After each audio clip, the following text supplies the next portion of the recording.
गुरु प्यारी साध संगत जी, आप जी सारी संगत को प्यार भरी राधा स्वामी जी। साध संगत जी, सबसे पहले आप जी सारी संगत को परिवार सहित स्वतंत्रता दिवस की बहुत बहुत शुभकामनाएं। सभी को हैप्पी इंडिपेंडेंस डे। प्यारी संगत जी, देखो यह तो हो गई अपने देश के प्रति जो हमारी भावना है उसको हम व्यक्त करते हैं, लेकिन संत मत कुछ और कहता है। संत मत क्या कहता है कि जब तक आप अपने मन पर विजय नहीं पाओगे तब तक आप गुलाम के गुलाम ही रहोगे। क्योंकि ये बात तो बाबा जी महाराज ने सवाल जवाब में, सत्संग में कई बार फरमा चुके हैं। बाबा जी कहते हैं कि हम एक तरफ कहने को कह देते हैं कि हम आज़ाद देश में रहते हैं, लेकिन काहे की आज़ादी? असली आज़ादी पाई उस दिन होगी जिस दिन मन को मारोगे और अपने असल घर वापस जाओगे। ये हमारी असली स्वतंत्रता होगी।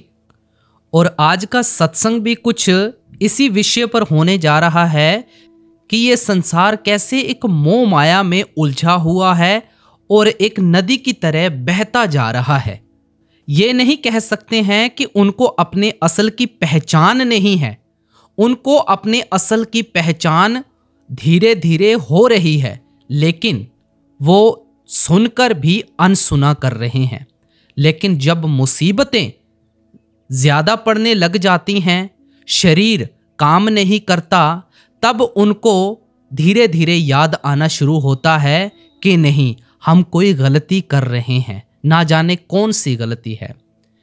तो वो समय ही ना आए, इसलिए हमें बाबा जी महाराज हर बार फरमाते हैं कि भाई जहां भी हो वापस मुड़ जाओ, वहां से ही वापस मुड़ो और अपने असल घर वापस लौटने की कोशिश करो। जब हम अपने मन पर विजय पाएंगे और हम उस घर के लिए वापस लौटेंगे, तब हमारी असली स्वतंत्रता मानी जाएगी। और आज स्वामी जी महाराज जी का ये सत्संग हमें हमारे मन के ऊपर थोड़ी सी ठेस पहुंचा सकता है और हमें अपने घर लौटने की एक अंदर से जिज्ञासा पैदा कर सकता है। तो आओ आज के इस खास अवसर के ऊपर हम साथ में ये प्रण भी लेंगे कि आज से हम अपनी स्वतंत्रता हासिल करेंगे, विजय पाएंगे, मन के ऊपर विजय पाएंगे। तो आओ बड़े ही प्रेम भाव से इस सत्संग को सुनते हैं। बाणी स्वामी जी महाराज, चेतावनी भाग दूसरा, वचन 15वां, शब्द 10वां। सत्संग के वचन। देखो सब जग जात वहा, देख देख मैं गतियां जग की, बार बार यूं वर्ण कहां। यह स्वामी जी महाराज जी की वाणी है। आप सारी दुनिया की तरफ नजर डालकर दुनिया की हालत बयान कर रहे हैं कि किस तरह हम उस परमात्मा को भूलकर विषय विकारों, इंद्रियों के भोगों, शराबों, कबाबों आदि में उलझे बैठे हैं। मालिक का किसी को पता नहीं है, मालिक की भक्ति की तरफ किसी का ख्याल ही नहीं जाता। इन विषय विकारों, कौमों को, मजहब को, मुल्कों को, ये सभी झगड़ों से हमें कभी फुर्सत ही नहीं मिलती। आप समझाते हैं कि हम दुनिया के जीव समझते हैं कि यह जग मिठा ते अगला किन डिठा। इन इंद्रियों के भोगों में इतना फंस जाते हैं कि और तो और अपनी मौत को भी भूले बैठे हैं। रोज तो देख रहे हैं कि हमारे साथी हमारा साथ छोड़ते चले जा रहे हैं। यह भी नहीं कि हम उनको शमशान भूमि में नहीं छोड़कर आते, एक एक के साथ होकर खुद शमशान भूमि तक छोड़कर आते हैं और अपनी आंखों से देख रहे हैं कि ये दुनिया से किस तरह खाली हाथ जा रहे हैं। लेकिन फिर भी मन में हमने कभी सोचा और विचार नहीं किया कि वे दुनिया से कौन सी चीज साथ लेकर जा रहे हैं और हम दुनिया से कौन सी चीज साथ लेकर जा सकेंगे। इसलिए स्वामी जी महाराज हमें गफलत की नींद से बेदार करते हैं। आप समझाते हैं कि अच्छी तरह अपनी आंखों के आगे ये दुनिया की चीजें रखकर सोचकर देखो कि कौन सी चीज मौत के समय तुम्हारी सहायता कर सकती है, कौन सी चीज तुम्हारी मदद कर सकती है। गुरु नानक साहिब फरमाते हैं, तंदै तावत जग वाद्या ना बूझे विचार, जम्मन मरण विसार्या मनमुख मुग्ध गवार। गुरु साहिब फरमाते हैं कि हम मनमुख हैं भाई, मनमुख, मुग्ध भी हैं, गवार भी हैं, कि हम हमेशा पेट के धंधों में ही दिन रात भटकते फिरते हैं। अब कहते हैं, जिस मकसद के लिए परमात्मा ने हमें यहां भेजा है उसके बारे में कभी हम सोच और विचार करने की कोशिश ही नहीं करते। हम पराए गधे बने बैठे हैं, लोगों के घरों की आग बुझाने की कोशिश करते हैं। हम अपने आप को भी धोखा दे रहे हैं और दुनिया को भी धोखा देने की कोशिश कर रहे हैं। इसलिए स्वामी जी महाराज हमारी हालत देखकर तरस करते हैं कि हम दुनिया के जीव बड़ी बुरी तरह से इस काल की नगरी में, काल के जाल में, मरण जन्म के दुखों में फंसे हुए हैं। अब अगली कड़ी में आते हैं, चारों जुग 84 भोगी, अति दुख पाया नरक रहा। हम इस दुनिया में आज नहीं आए, बल्कि कई युगों से यही हैं। 4 युग एक के बाद एक चक्कर काट रहे हैं। देखो, सतयुग, त्रेता, द्वापर और कलयुग, ये युग कई बार आ और जा चुके हैं। लेकिन स्वामी जी महाराज समझाते हैं, जब से ये दुनिया बनी है तभी से हम इस 84 के जेल खाने में कैद हैं। तभी नरकों में चले जाते हैं तो कभी स्वर्गों में, और इनके बाद फिर हमें इस 84 के जेल खाने में आना पड़ता है। हमारी आत्मा उस परमात्मा का अंश है भाई। हम उस सतनाम रूपी समुद्र के कतरे हैं, उस मालिक से बिछुड़कर माया के जाल में फंसे हुए हैं। मन के अधीन होकर जो कर्म हम करते हैं, चाहे अच्छे कर्म करते हैं या बुरे, सबका नतीजा भुगतने के लिए हमें बार बार इस 84 के जेल खाने में आना पड़ता है। और जहां भी जाकर जन्म लेते हैं, दुख ही दुख, मुसीबतें ही मुसीबतें सहनी पड़ती हैं। कहीं भी भाई सुख नहीं है, कहीं भी। किसी भी जामे में जाकर हम सुख और शांति प्राप्त नहीं कर सकते जब तक हमारी आत्मा उस परमात्मा की भक्ति करके उससे मिलाप नहीं करती। इसका देह के दुखों से, जन्म मरण की मुसीबतों से कभी किसी हालत में छुटकारा नहीं हो सकता। इसलिए हर एक महात्मा हमारे अंदर उस मालिक से मिलने का भाई शौक पैदा करता है, मालिक से मिलने का प्यार भी पैदा कर देता है, विरह और तड़प भी पैदा कर देता है। लेकिन हम क्या करते हैं? उस मार्ग की तरफ जाने की कोशिश नहीं करते, बस अपनी मनमानियां करने पे लगे हुए हैं कि चलो बाद में देखा जाएगा, अभी हम जो काम कर रहे हैं पहले वो कर लेते हैं। भाई गुरु नानक साहिब जी कहते हैं, वंजी हाथना खेवट जल सागर असराल, बाबा जग फाथा महाजाल। बाबा जी के मुख से भी आपने कई बार इस वाणी की मिसाल को सुना होगा। गुरु नानक साहिब बहुत सुंदर मिसाल देते हैं कि यह संसार एक बहुत बड़ा पाई समुंदर है। इसके अंदर हमारी मन रूपी किश्ती बहती चली जा रही है। इस किश्ती में हमने पुण्य और पाप का बोझ लादा हुआ है, और ये संसार रूपी समुद्र कैसा है, इसके ना इधर के किनारे का पता चलता है ना उधर के किनारे का, ना चौड़ाई का पता चलता है ना लंबाई का पता चलता है, और ना ही गहराई का पता चलता है। पता नहीं ये दुनिया कब बनी, कितने प्रलय महाप्रलय आए, लेकिन ये जरूर पता है कि जब से भी ये दुनिया बनी है हम मालिक से बिछुड़कर इस 84 के पाई जेल खाने में फंसे हुए हैं। आज तक वापस जाकर हमारा उस परमात्मा से मिलाप नहीं हुआ भाई।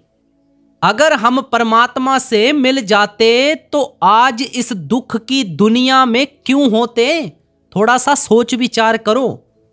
आगे गुरु नानक साहिब समझाते हैं कि दुनिया की किश्ती के साथ तो कोई ना कोई मलाह होता है और उसके हाथ में कोई चप्पू या बांस होता है जिसके सहारे वह हमारी किश्ती को समुद्र की लहरों से बचाकर किसी किनारे पर लगा देता है। लेकिन हमारी मन रूपी किश्ती ऐसी है जिसका कोई मलाह ही नहीं। चप्पू और बांस तो क्या किसी के हाथ में होना था? मतलब भाई ये कि हम गुरु पीर खसम गुसाई सब कुछ जिधर हमारा मन कहता है मन उधर ही मुंह उठाकर चल पड़ते हैं। हमने मन को ही अपना आगू और मार्गदर्शक बनाया हुआ है। फिर हम भव सागर से पार कैसे हो सकते हैं? हमारा जन्म मरण के दुखों से छुटकारा कैसे हो सकता है? विचार करो। गुरु नानक साहिब आगे फरमाते हैं कि यह संसार रूपी समुद्र पाई बहुत भयानक है, खतरनाक है, जिसमें विषय विकारों, शराबों, कबाबों, इंद्रियों के भोगों की लहरें दिन रात उठ रही हैं। अगर हमारा भी यहां कोई मार्गदर्शक होता, मलाह होता, हम उसके आदेश के मुताबिक चलते तो हम भी हमेशा के लिए इस भवसागर से पार हो सकते थे। यही स्वामी जी महाराज फरमाते हैं भाई कि आज से नहीं बल्कि जब से भी ये दुनिया बनी है 4 युग एक के बाद एक चक्कर लगा रहे हैं और हम उस समय से ही इस चक्कर में फंसे हुए हैं। कभी नरकों में जाते हैं, कभी 84 के जेल खाने में जाते हैं। अब अगली कड़ी में फरमाते हैं, जन्म जन्म दुख पावत बीते, एक छिन्न कहीं ना चैन लहा। आप फरमाते हैं कि उन कर्मों के कारण जिस जामे में भी जाकर जन्म लेते हैं ना, अच्छी तरह विचार करके देखें, हमें दुख ही दुख, मुसीबतें ही मुसीबतें मिलती हैं। किसी भी जामे में जाकर हम सुख प्राप्त नहीं कर सकते, शांति नहीं पा सकते। हर रोज हमारी खुराक के लिए सैकड़ों जानवरों की हत्या की जाती है, सैकड़ों। किस प्रकार हम उन चीखते, चिल्लाते, रोते, तड़पते जानवरों के गलों पर छुरियां चला रहे हैं, जरा भी तरस नहीं आता। कभी अपने मन में यह विचार नहीं किया भाई कि अगर हमें भी अपने कर्मों के कारण उन जानवरों के जामे में जन्म लेना पड़ जाए और उनके हाथों में छुरियां और कुल्हाड़ियां हों तो हमारी क्या दुर्दशा और हालत होगी? आप देखें, रूह थर थर कांप उठेगी।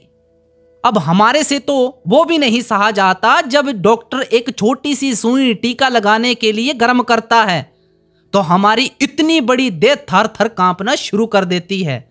लेकिन उन गरीब असहायों की गर्दन पर हम दिन रात छुरियां चलाने लगे हुए हैं। निचले जामों की हालत का तो क्या बयान करना है, जरा इंसान के जामे के बारे में सोचकर देखें, जिसे महात्माओं ने सृष्टि का सरताज और अशरफुल मखलूकात कहा है, जिसे ऋषि मुनियों ने नर नारायणी देह कहकर समझाने की कोशिश की है। इस जामे में आकर भी हम कौन सा सुख पा सकते हैं? कौन सा? कोई भी शांति प्राप्त नहीं कर सकते। कोई बीमारी के हाथों तंग आया हुआ है, कोई बेरोजगारी के कारण दुखी हो रहा है, किसी के बाल बच्चे नहीं होते, वह दिन रात तड़प रहा है, तो कोई बाल बच्चों के हाथों दुखी और तंग हो रहा है। किसी को कर्जा लेना है, उसे नींद नहीं आती, किसी को कर्जा देना है, वह दुखी हुआ बैठा है। कभी अस्पतालों में जाकर बीमारों की चीखें सुनकर देखो, सड़कों पर जाकर कंगालों की हालत देखो, जेल खानों में जाकर मुल्जिमों की कहानियां सुनो। दुनिया में चारों ओर दुख ही दुख, मुसीबतें ही मुसीबतें दिखाई देती हैं। कभी रेडियो चलाकर, अखबार पढ़कर, टीवी देखो, दुनिया में मजहबों व मुल्कों के झगड़े छिड़े ही रहते हैं। कितने गरीबों का खून होता है, कितनी स्त्रियां विधवा होती हैं कि हम रोटी कपड़े के लिए दिन रात भटकते और तड़पते फिरते हैं। उस नगरी में हम सुख और शांति किस तरह हासिल कर सकते हैं? अगर हम इंसान के जामे में जाकर भी सुख और शांति प्राप्त नहीं कर सकते तो और किस जामे में जाकर सुख और शांति प्राप्त कर सकते हैं? भाई कड़वा है लेकिन सच है। आप कहते हैं स्वतंत्रता दिवस, स्वतंत्रता दिवस। भाई असली स्वतंत्रता संत मत हमें बताता है कि हमारी असली स्वतंत्रता क्या है। देखो, देश के प्रति जो हमारा प्यार है उसे हम व्यक्त करते हैं, लेकिन यह हमारा निजी मामला है जो हम अपने मालिक से मिलना चाहते हैं। असली हमारी स्वतंत्रता देखो कैसे बयान कर रहे हैं स्वामी जी महाराज। अब गुरु अमरदास जी महाराज फरमाते हैं, जिनी कर जाता अपना से सुखिए पाई। जो जीव वापस अपने घर पहुंच जाते हैं वे हमेशा के लिए सुख और शांति हासिल कर लेते हैं। हमारा घर कौन सा है, कौन सा पाई? वह सचखंड, जहां परमात्मा रहता है, परमेश्वर रहता है। इसलिए जब तक हमारी आत्मा वापस जाकर परमात्मा से मिलाप नहीं करती, इसका देह के बंधनों से, जन्म मरण के दुखों से कभी किसी हालत में छुटकारा नहीं हो सकता। इसलिए हम सबको उस परमात्मा की तलाश है। गुरु अमरदास जी फरमाते हैं, हर की पूजा दुलंब है संतो, कहना कछु ना जाई। भाई परमात्मा की भक्ति की महिमा तो कभी बयान ही नहीं की जा सकती। भक्ति हम हमेशा किसी ना किसी की जरूर करते हैं। विचार करके देख लें, कोई बाल बच्चों के प्यार में फंसा हुआ है, कोई कौमों, मजहबों, मुल्कों की भक्ति में लगा हुआ है, तो कोई धन दौलत की पूजा करता है। आप समझाते हैं कि ये शक्लें, ये पदार्थ हमारी भक्ति और पूजा के काबिल नहीं हैं, क्योंकि इनकी भक्ति और पूजा हमें बार बार देह के बंधनों की ओर खींच कर ले आती है। कौन सी चीज भाई, कौन सी चीज हमारी भक्ति और प्यार के काबिल है? केवल और केवल परमात्मा, अकाल पुरुष वाहिगुरु परमेश्वर है, जिसके हजारों अनेकों नाम हमने अपने अपने प्यार में आकर रखे हुए हैं और जिससे मिलकर ही हम देह के बंधनों और मरण जन्म के दुखों से छुटकारा प्राप्त कर सकते हैं। इसलिए भाई, इसलिए स्वामी जी महाराज फरमाते हैं कि जब से हम परमात्मा से बिछड़े हैं तब से जहां भी जाकर जन्म लेना पड़ता है, दुख और मुसीबतें ही उठानी पड़ती हैं। अब अगली कड़ी में फरमाते हैं, पाप पुण्य बस विपदा भोगी, नहीं सतगुरु का चरण गहा। आप फरमाते हैं कि हम पुण्य और पाप के कारण ही इस नगरी में आए हैं और इस देह में बैठकर पुण्य और पाप का हिसाब दे रहे हैं, उनका नतीजा भुगत रहे हैं। आगे फिर दिन रात उसी तरह पुण्य और पाप करते चले जा रहे हैं। ये भूल जाते हैं कि इसी तरह पाई, इसी तरह पुण्य और पाप का नतीजा भुगतने के लिए बार बार इस 84 के जेल खाने में आना पड़ेगा। गुरु अर्जुन साहिब जी की वाणी है, हरख सोग का नगर एकिया, से उबरे जो सतगुर सरनिया। जो कुछ भी आप देख रहे हो, ये सारी दुनिया ही सुख और दुख की नगरी है।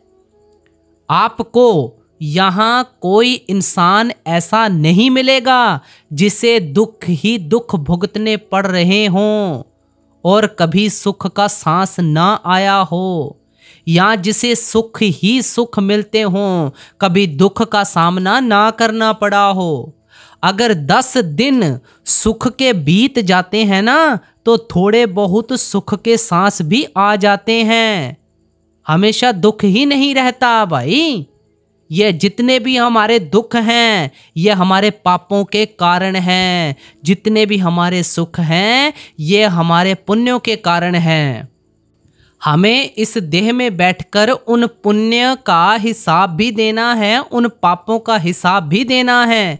किसी के पुण्य ज़्यादा हैं, वह हमें ज़्यादा सुखी दिखाई देता है, कम दुखी दिखाई देता है। किसी के पापों का बोझ बहुत अधिक है, पुण्य कम है, वह हमें ज़्यादा दुखी और कम सुखी नज़र आता है। लेकिन लेकिन लेकिन दुख और सुख तो जब तक ये देह में बैठे हैं, हम सबको भुगतने ही पड़ते हैं। अगर हमारे सिर्फ पुण्य होते, हम स्वर्गों में बैठे होते। अगर हमारे सिर्फ पाप होते, तो हम नरकों में तपते होते। पाप और पुण्य इकट्ठे होते हैं, तब हमें इंसान का जामा मिलता है। इसलिए स्वामी जी महाराज फरमाते हैं कि ना तुम पुण्यों के कारण देह के बंधनों से बच सकते हो, ना पापों के कारण ही जन्म मरण के दुखों से छुटकारा हासिल कर सकते हो। हमें पुण्य और पाप दोनों से ही ऊपर उठना पड़ेगा, क्योंकि अच्छे और बुरे कर्मों के कारण ही हमें बार बार जन्म लेना पड़ता है। अगर नेक कर्म करते हैं तो राजा महाराजा बनकर आ जाते हैं, कौमों मजहबों मुल्कों की हुकूमत हासिल करके आ जाते हैं। लोहे की जंजीरें उतर जाती हैं, सोने की बेड़ियां चढ़ जाती हैं। अब देखो, सी क्लास से बचकर ए क्लास प्राप्त तो कर ली, ज्यादा से ज्यादा स्वर्गों बैकुंठों में पहुंच जाते हैं। वे भी तो भोग योनियां हैं, निश्चित समय और अवधि के लिए हैं। उनके बाद हमें फिर 84 के जेल खाने में ही आना पड़ता है। अगर पाप करते हैं फिर तो नरक और 84 हमारे लिए तैयार ही रहती है। इसलिए भाई महात्मा समझाते हैं कि क्या राजा, क्या प्रजा, क्या अमीर, क्या गरीब, क्या स्त्री, क्या पुरुष, दुनिया के सभी जीव यहां आकर अपने कर्मों का हिसाब दे रहे हैं। इसलिए जब तक हमारे अच्छे और बुरे कर्मों का सिलसिला ही खत्म नहीं हो जाता, तब तक हमारी आत्मा कभी निर्मल और पवित्र नहीं हो सकती, वापस जाकर परमात्मा के साथ मिलाप करने के काबिल नहीं बन सकती। लेकिन गुरु साहिब कहते हैं, से उबरे जो सतगुर सरनिया। अब गौर करना है, से उबरे जो सतगुर सरनिया, कि भाइयों दुनिया जरूर सुखों और दुखों की बनी हुई है, लेकिन वे इंसान जो सतगुरु की शरण प्राप्त करके उनके कहने के मुताबिक मालिक की भक्ति करते हैं, नाम की कमाई करते हैं, वे हमेशा के लिए इस भवसागर से पार हो जाते हैं। उनका जन्म मरण के दुखों से हमेशा के लिए छुटकारा हो जाता है। यही स्वामी जी महाराज फरमाते हैं कि हम दिन रात पापों की विपदा भोग रहे हैं, गुरुमुखों की संगति नहीं करते, उनके समझाने के मुताबिक परमात्मा की भक्ति नहीं करते। गुरु अमरदास जी समझाते हैं, सतगुर न सेवे मूर्ख अंध गवारा, फिर ओए किथो पायन मोख द्वारा। आप फरमाते हैं कि जिन गुरुमुखों मालिक के भक्तों और प्यारों की संगति करके हमें परमात्मा की भक्ति करनी है, देह के बंधनों से आज़ाद होना है, उनकी तो हम संगति ही नहीं करते। फिर हम मुक्ति कैसे प्राप्त कर सकते हैं? मुक्ति के द्वार पर किस प्रकार पहुंच सकते हैं? इसलिए आप उपदेश देते हैं कि अगर हमें इस पुण्य और पाप की नगरी से छुटकारा प्राप्त करना है, पुण्य और पाप से ऊपर उठना है, तो हमें गुरुमुखों के समझाने के मुताबिक परमात्मा की भक्ति करनी पड़ेगी, नाम की कमाई करनी पड़ेगी। अब अगली कड़ी में फरमाते हैं, अब ये दे मिली कृपा से करो भक्ति जो कर्म दहा। आप फरमाते हैं कि ये संसार 84 का एक बहुत बड़ा जेल खाना है। हमें बार बार समझाते हैं कि 84 का बहुत बड़ा जेल खाना है। इसमें से निकलने का परमात्मा ने सिर्फ और सिर्फ एक दरवाजा रखा है।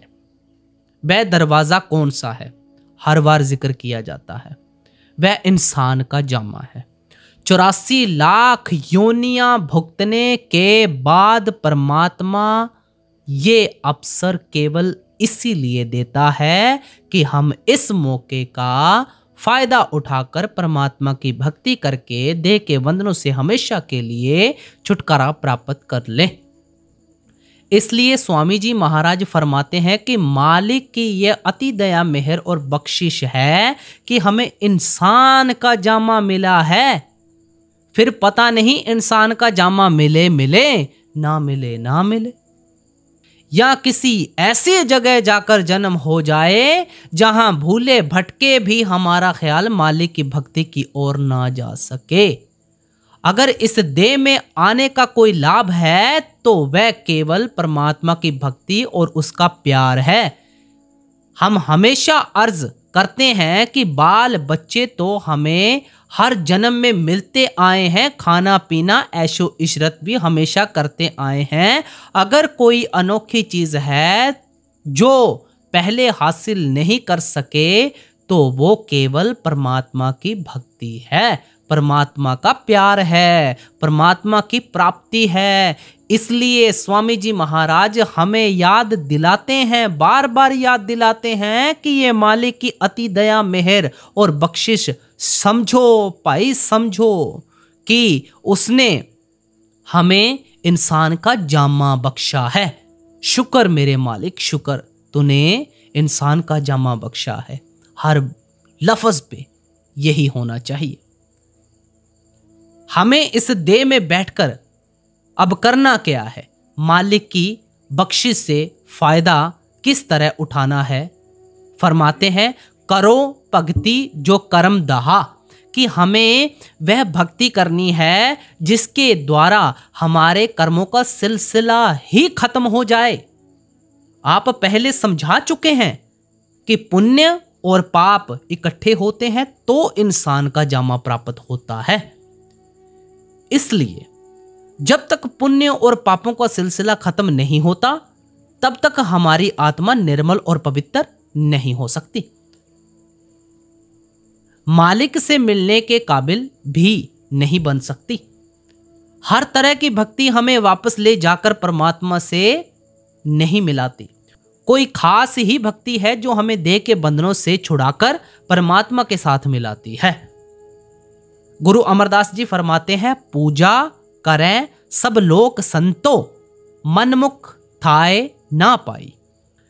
भक्ति तो हम सब दुनिया के जीव अपनी अपनी अकल के मुताबिक तो करते ही रहते हैं, क्योंकि आत्मा का झुकाव अपने असल की ओर थोड़ा बहुत जरूर होता है। उसके अधीन होकर हम दुनिया के जीव परमात्मा को ढूंढने की कोशिश करते हैं, लेकिन हम आम तौर पर मन के पीछे लगकर परमात्मा की भक्ति करते हैं। किसके पीछे लगकर? मन के पीछे लगकर। गुरु साहिब कहते हैं, मन मुख थाए ना पाई। मन हमें बाहर मुखी कर देता है, कर्म कांड में भी फंसा देता है। इसलिए ये जो मन के पीछे लगकर हम परमात्मा की भक्ति करते हैं ना, ये कभी हमें वापस अपने असली घर नहीं पहुंचा सकती। कौन सी चीज, कौन सी भक्ति हमें अपने असली घर पहुंचाएगी? अभी यहां पर मन का जिक्र हो रहा है ना, मन का जिक्र। एक बात और बताते हैं आपको, देखा देखी में कभी भी नामदान ना लें कि उसने नामदान ले लिया हम भी नामदान ले लेते हैं। तो ये सारा काम मन के पीछे लगकर हमने किया।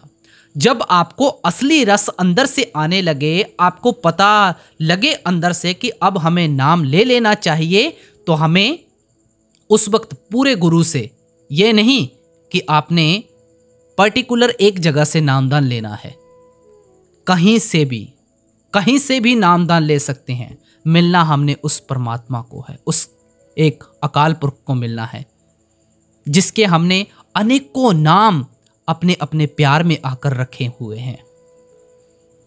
अब आगे फरमाते हैं, शब्द मरे मन निर्मल संतो ए पूजा थाए पाई। गुरु साहिब फरमाते हैं कि भाई अगर शब्द की कमाई करके आप अपने मन को निर्मल और पवित्र कर लें, इसी भक्ति ने आपको अपने असली घर पहुंचाना है। महात्मा समझाते हैं कि जो भक्ति परमात्मा को मंजूर है वह शब्द या नाम की कमाई है। तीसरी पातशाही गुरु अमरदास जी लिखते हैं, पूजा करे पर विद नहीं जाने। हम भक्ति करते हैं लेकिन भक्ति करने का तरीका ही नहीं आता। गलत रास्ते पर चलकर पापों के बोझ को और बढ़ा लेते हैं। गुरु साहिब आगे कहते हैं, गुरमुख होवे सो पूजा जाने पाना मन वसाई, कि गुरमुखों को मालिक के भक्तों और प्यारों को परमात्मा की भक्ति करने के तरीके और साधन का पता है। जब हम भी उनके समझाने के अनुसार मालिक के भाने में रहकर मालिक की भक्ति करेंगे तो फिर हम भी वापस अपने असली घर पहुंच सकेंगे। गुरु अर्जुन साहिब फरमाते हैं, अनेक कर्म किए बहुतेरे, जो कीजे सो बंधन पैरे। मन बुद्धि के द्वारा जो मालिक से मिलने का तरीका सोचते हैं ना, रास्ता अपनाते हैं, वे हमें और अधिक बंधनों में फंसा देते हैं, बल्कि लोहे की जंजीरें उतारकर सोने की जंजीरों में जकड़ देते हैं। गुरु अर्जुन साहिब बड़ा सुंदर उदाहरण देते हैं, क्रूरता बीज बीजे नहीं, जम्मे सब लाहा मूल गवाएदा। अगर आप सारी उम्र जमीन में बेमौसम का बीज ही बोते जाएंगे तो आपका बीज भी फजूल जाएगा, मेहनत भी फजूल चली जाएगी और हाथ पल्ले भी कुछ नहीं पड़ेगा। किसान भाइयों को पता है कि जब भी जमीन में गेहूं बोया जाता है वह कार्तिक यानी अक्टूबर नवंबर के महीने में बोया जाता है। अगर कोई गर्मी के मौसम में गेहूं बोएगा, चाहे कितना ही अच्छे से अच्छा बीज क्यों ना बोए, खाद डाले, कितना ही पानी दे, वह फसल कभी पककर उसके घर नहीं आ सकती। जो मौसम का बीज है उसका फल हम वापस घर ला सकते हैं। कलयुग में कीर्तन प्रधाना, गुरमुख जपिए लाए त्याना।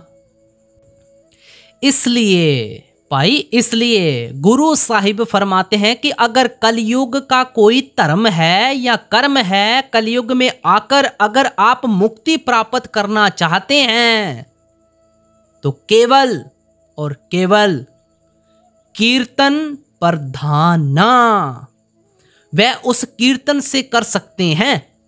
वह कौन सा कीर्तन है?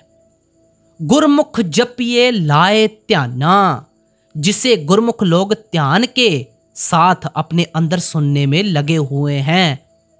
आपका इशारा शब्द की ओर है, नाम की ओर है, ना कि बाहर के कीर्तन की तरफ। इसी को आपने कई बार कीर्तन कहा है, शब्द कहा है। इसी को अमर, हुक्म, अमृत, नाम आदि कहकर बयान किया है। इसी बात को गुरु अमरदास जी और स्पष्ट रूप से समझाते हैं। इस युग का धर्म पढ़ो तुम पाई, पूरे गुर सब सोजी पाई, इत्थे अग्गे हर नाम सखाई। चार युग कौन से? सतयुग, त्रेता, द्वापर और कलयुग। एक के बाद एक चक्कर लगा रहे हैं। हर युग में हमारे जीवन के हालात बिल्कुल अलग अलग किस्म के होते हैं। अब पूरा विस्तार से समझते हैं। कहते हैं सतयुग में हमारी उम्र लंबी थी, हमारी सेहत भी बहुत अच्छी थी और हमारा ख्याल भी दुनिया में कुछ खास फैला हुआ नहीं था। जैसे जैसे युग पलटते गए हमारी उम्र छोटी से छोटी होती गई, हमारी सेहत भी कमज़ोर होती गई और हम परमात्मा को भी भूलते गए। कलयुग में आकर तो हम खुद अपनी आंखों से देखते हैं कि कोई भाग्यशाली जीव है जो यहाँ 60-70 साल की उम्र भोग कर जाता है। सेहत का भी पता ही है कि घंटा 1.5 घंटा सत्संग में चौकड़ी लगाकर बैठा नहीं जाता। और आप जानते ही हैं कि हमारा ख्याल भी सारी दुनिया में फैला हुआ है। गुरु तेग बहादुर जी फरमाते हैं, जन नानक कोटन में को भजन राम को पावे। लाखों करोड़ों में कोई एक है जिसका ख्याल परमात्मा की भक्ति की ओर जाता है। इसलिए जो साधन हमें सतयुग में काम दे सकते थे वे कलयुग में काम नहीं दे सकते। आप फरमाते हैं, एथै अज्ञे हर नाम सखाई। भाई, अगर तू देह में बैठकर भी 4 दिन सुख व शांति के काटना चाहता है और वापस जाकर परमात्मा से मिलाप भी करना चाहता है तो इसके लिए सिर्फ नाम की कमाई है, शब्द की कमाई है भाई, जिसको करके ही तू यहां भी सुख प्राप्त कर सकता है और जो अंत समय में तेरी सहायता और मदद भी करती है। गुरु अमरदास जी तो दृढ़ता पूर्वक यहां तक फरमाते हैं, बिन नामे होर पूज ना होवई परम भूली लोकाई। नाम या शब्द की कमाई के बगैर तो परमात्मा की और कोई भक्ति ही नहीं है, कोई पूजा ही नहीं है। दुनिया तो यूं ही भ्रमों में फंसकर भूली फिर रही है। जो कुछ हमें मिलना है वह शब्द की कमाई से मिलना है। इसी प्रकार स्वामी जी महाराज फरमाते हैं, कलयुग कर्म धर्म नहीं कोई, नाम बिना उद्धार न होई। कलयुग में आकर अगर कोई ऊंचे से ऊंचा कर्म या धर्म है तो वह नाम की कमाई है, शब्द की कमाई है, और इसके बिना हमारा कभी उद्धार हो ही नहीं सकता। गुरु नानक देव जी की वाणी है, नाम विसार चले अनमार्ग अंत काल पछताही। अगर तुम नाम की कमाई का तरीका छोड़कर किसी दूसरे रास्ते या तरीके पर चलने की कोशिश करोगे तो आखिर मौत के समय तुम्हें पछताना पड़ेगा। अब विचार तो हमें करना है, हमें तो बड़ा खोलकर समझा रहे हैं। कर्मों का सिलसिला हमारे मन के साथ है। जब मन शब्द की कमाई करके, शब्द की लज्जत प्राप्त करके वापस अपने ठिकाने ब्रह्मा त्रिकुटी में पहुंच जाता है तो आत्मा अपने आप ही उसके पंजे से आजाद हो जाती है। वही चीज हमें मन और माया के दायरे से पार ले जा सकती है। जो मन और माया के दायरे के पार से आती हो वह शब्द सचखंड से आता है। जब हम अपने ख्याल को उसके साथ जोड़ देते हैं तो हम भी मन और माया के दायरे से पार चले जाते हैं। अब स्वामी जी महाराज फरमाते हैं, शब्द कर्म की रेख कटावे, शब्द शब्द से जाए मिलाए। जितना भी कर्मों का सिलसिला है शब्द के अभ्यास के द्वारा सब खत्म हो जाता है। इसलिए आप समझाते हैं कि आपके मन में कहीं ये ख्याल ना हो कि चाहे जिस प्रकार की भक्ति कर ले वही हमें परमात्मा के साथ मिला देगी। भाई, सच्ची भक्ति केवल शब्द की कमाई है, नाम की कमाई है, जो हमें देह के बंधनों से छुड़ाती है और वापस जाकर परमात्मा से मिलाती है। अब सोच विचार हमें करना है कि हमें कौन सी भक्ति करनी है, बाहरमुखी भक्ति करनी है या अंदर की भक्ति करनी है। अब अगली कड़ी में फरमाते हैं, अब की चूक माफ नहीं होगी, नाना विधि के कष्ट सहा। फरमाते हैं कि जब तक हम अपने ख्याल को शब्द या नाम के साथ नहीं जोड़ते इस गलती की कभी माफी नहीं मिलती। इंसान के जामे का ये मौका बार बार नहीं मिलेगा। पता नहीं फिर किसी ऐसे जामे में जन्म लेना पड़ जाए जहां जाकर हमारा ख्याल भूले भटके भी परमात्मा की भक्ति की ओर ना जाए। इसलिए समझाते हैं कि हम सबको इस मौके का पूरा लाभ उठाना चाहिए। अब अगली कड़ी में फरमाते हैं, गफलत छोड़ पुलाओ जग को, नाम अमल अब घोट पिया। अब स्वामी जी महाराज 3 महत्वपूर्ण नसीहतें देते हैं। 3 महत्वपूर्ण नसीहतें कौन सी हैं जिन पर चलना हम सबके लिए बहुत ज़रूरी है। फरमाते हैं कि परमात्मा की भक्ति और बख्शिश प्राप्त करने के लिए सबसे पहले गफलत अथवा आलस छोड़ो। सुस्ती और बेपरवाही को छोड़ देना चाहिए। सारी उम्र यही नहीं सोचते रहना है कि कल भजन में बैठेंगे, कल से भजन शुरू करेंगे। यह कल तो कभी नहीं आएगा। मन में ये विचार नहीं करना चाहिए कि बेटे बेटियां बड़े हो जाएं, कारोबार संभाल लें, हम थोड़ा बहुत रुपया इकट्ठा कर लें, फिर किसी गुरुद्वारे में या डेरे में बैठकर भजन कर लेंगे। ये सब मन की दलीलें हैं भाई, मन के बहाने हैं।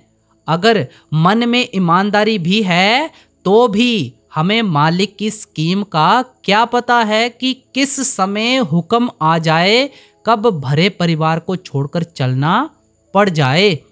यहाँ एक कदम एक सांस का भी भरोसा नहीं है और हम वर्षों की लंबी लंबी योजनाएं बनाने में लगे हुए हैं, स्कीमें सोचने में लगे हुए हैं। इसलिए स्वामी जी महाराज कहते हैं कि गफलत छोड़ दो, आलस और सुस्ती छोड़ दो, रोज भक्ति को समय देना चाहिए। जितना समय भी मिले उसी का फायदा उठाना चाहिए। घड़ी 2 घड़ी, घंटा 2 घंटा, जो भी समय परमात्मा की याद में लगा देंगे वह हमारे लेखे में लिखा जाता है, उसका हमें लाभ मिलता है।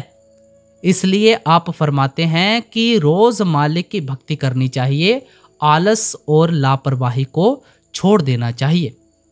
दूसरी बात क्या करनी है? भुलाओ जग को, दुनिया को भूलने की कोशिश करनी है। बहुत तेरी उम्र शराबों, कबाबों, विषय विकारों आदि का स्वाद लेकर देख चुके हैं। कोई बना है? कोई नहीं बना।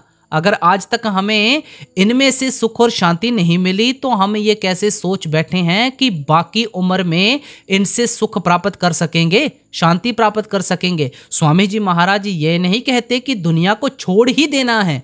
आप कहते हैं कि दुनिया को भूलने की कोशिश करनी है, अपने मन को दुनिया में से निकालना है। महात्मा ये नहीं समझाते कि आप बाल बच्चों को छोड़कर जंगलों पहाड़ों की ओर भागने की कोशिश करो। दुनिया में रहना है भाई, सूर में बनकर रहना है, बहादुर बनकर रहना है, लेकिन दुनिया में रहते हुए भी दुनिया की मैल में नहीं भरना है, ना ही कोशिश करनी है। हुजूर महाराज जी हमें मिसाल देकर समझाया करते थे कि अगर मक्खी शहद के किनारे पर बैठती है तो वह शहद की लज्जत भी हासिल कर लेती है और सूखे परों से उड़ भी जाती है, लेकिन अगर वह शहद के अंदर धंस जाती है तो लज्जत भी हासिल नहीं कर सकती और तड़प तड़प कर जान भी दे देती है।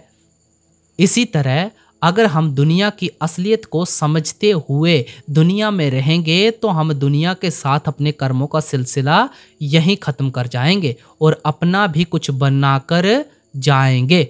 अगर परमात्मा को भुलाकर हमेशा दुनिया को ही अपना बनाने की कोशिश में लगे रहेंगे तो ये ना तो आज तक किसी की बनी है और ना ही बनेगी। इसका मोह या प्यार हमें इसके साथ ही बांध कर रखता है।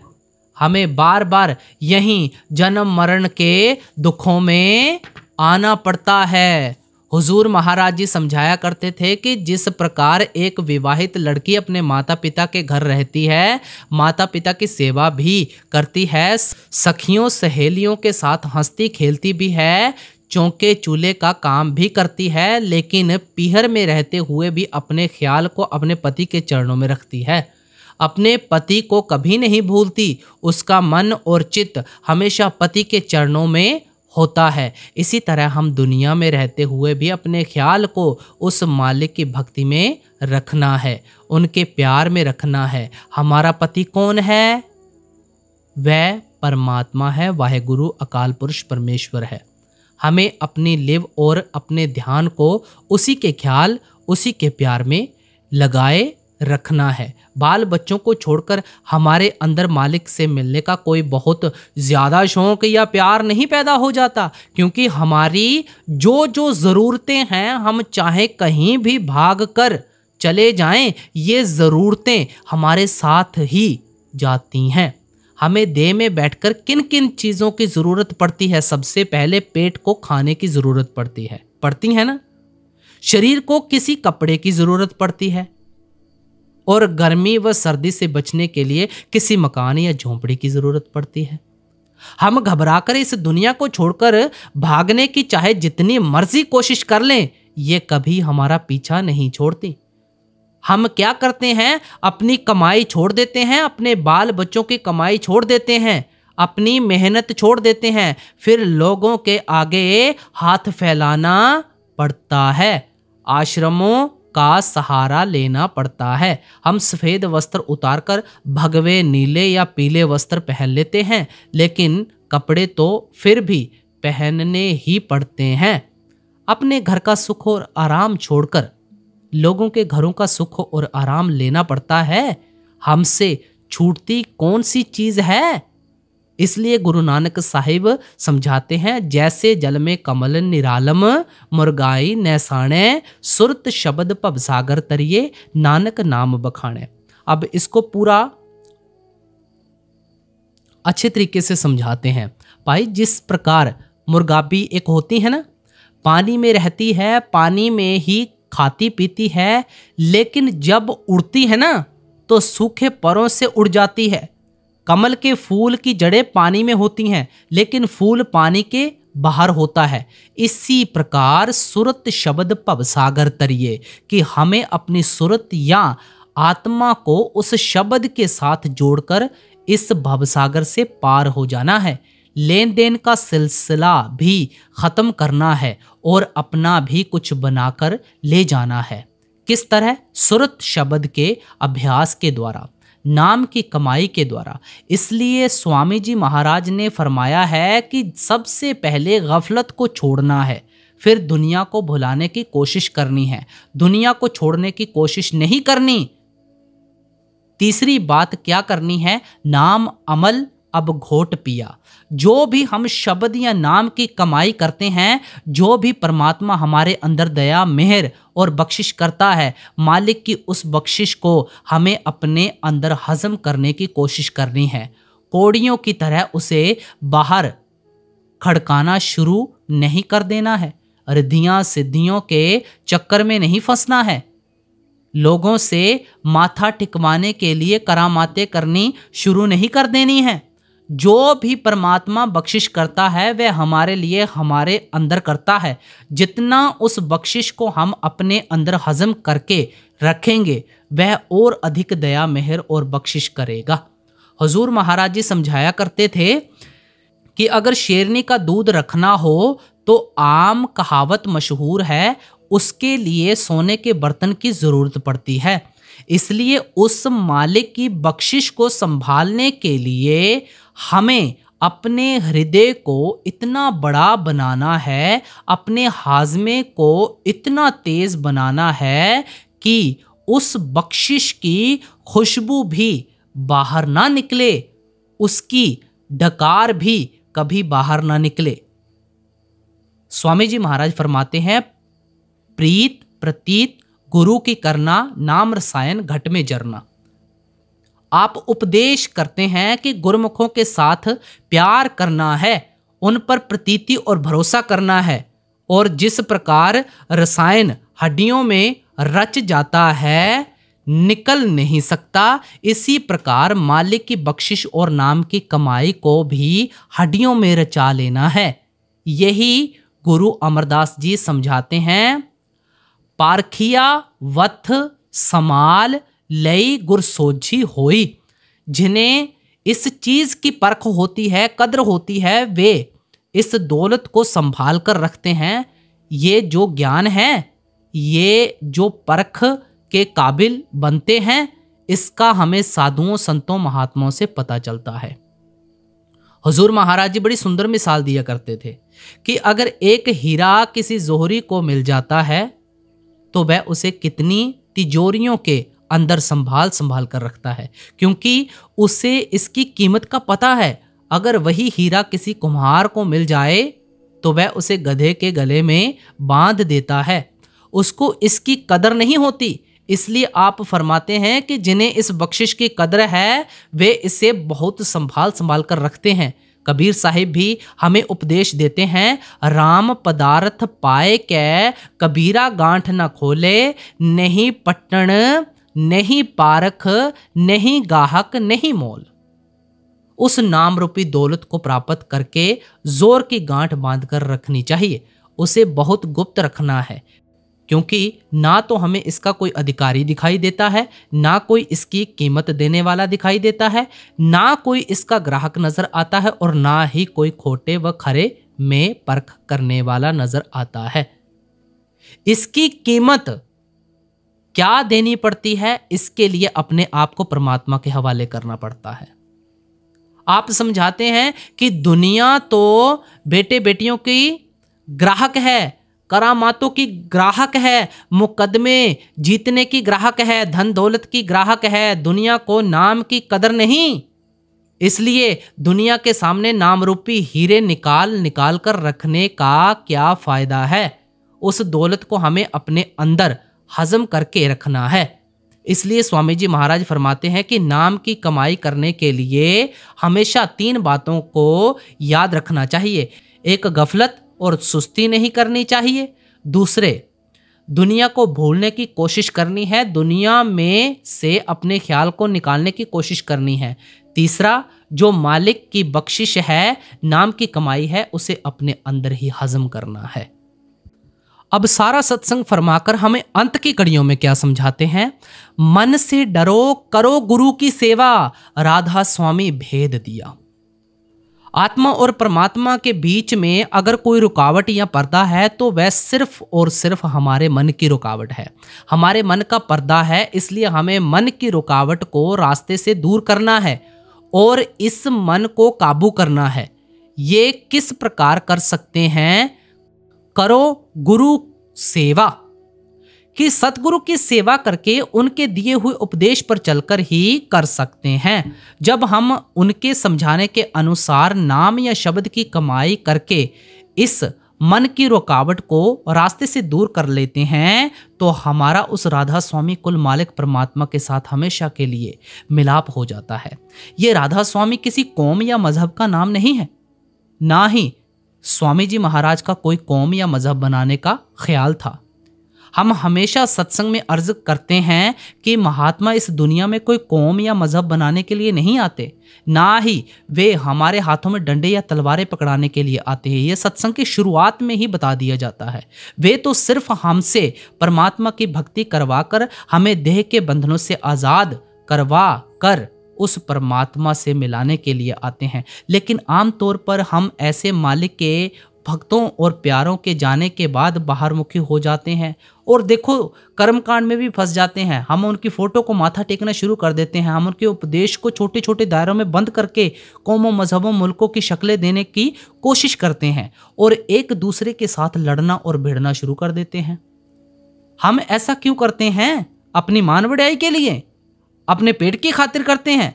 जब हम उन मालिक के भक्तों और प्यारों के उपदेश को छोटे छोटे जिलों व सूबों में बंद करने की कोशिश करते हैं तो आप सोचकर देखें कि हम उन मालिक के भक्तों और प्यारों के साथ इससे ज्यादा और क्या बेइंसाफी कर सकते हैं।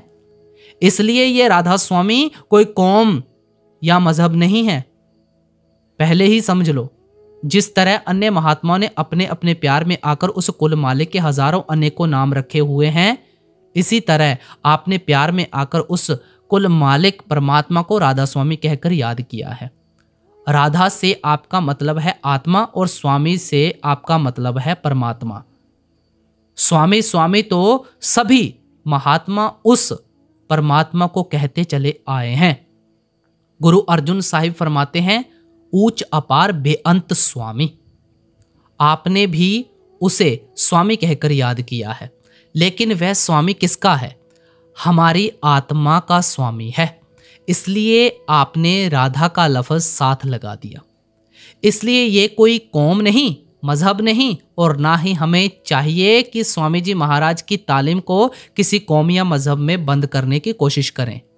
ये शुद्ध रूहानियत है। हमें इस रूहानियत से फ़ायदा उठाकर इन कौमों मजहबों मुल्कों के झगड़ों और फसादों से ही ऊपर चले जाना है।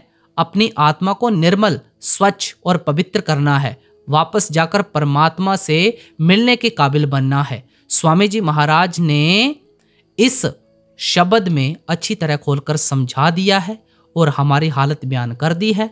कि किस तरह हम पुण्य और पाप की नगरी में फंसे हुए हैं, पुण्य और पापों का हिसाब दे रहे हैं, इनमें ही दिन रात उलझे रहते हैं। फिर आपने बताया है कि इस पुण्य और पाप की नगरी से हम छुटकारा कब प्राप्त कर सकते हैं। आपने समझाया है कि परमात्मा ने यह इंसान का जामा किस तरह और क्यों बख्शा है, और इस देह के अंदर बैठकर हमें वह कौन सी भक्ति करनी है जिसके द्वारा हम देह के बंधनों से छुटकारा प्राप्त कर सकें। इसलिए हमें भी चाहिए कि आपके समझाने के अनुसार शब्द की कमाई करें, नाम की कमाई करें। यह है हमारी असली स्वतंत्रता। तब मनाई जाएगी हमारी असली स्वतंत्रता। आप जी से बेनती करेंगे कि हमारी एक वेबसाइट भी है जिसका लिंक आपको डिस्क्रिप्शन में मिल जाएगा। ऐसे ही रोज़ाना के सत्संग सुनने के लिए, साखियाँ सुनने के लिए आप हमारे इस चैनल को सब्सक्राइब करके ऑल नोटिफिकेशन बेल दबा सकते हैं। आप जी सभी को बाबा जी महाराज जी की तरफ से बहुत बहुत प्यार और आशीर्वाद। सभी को प्यार भरी राधा स्वामी जी।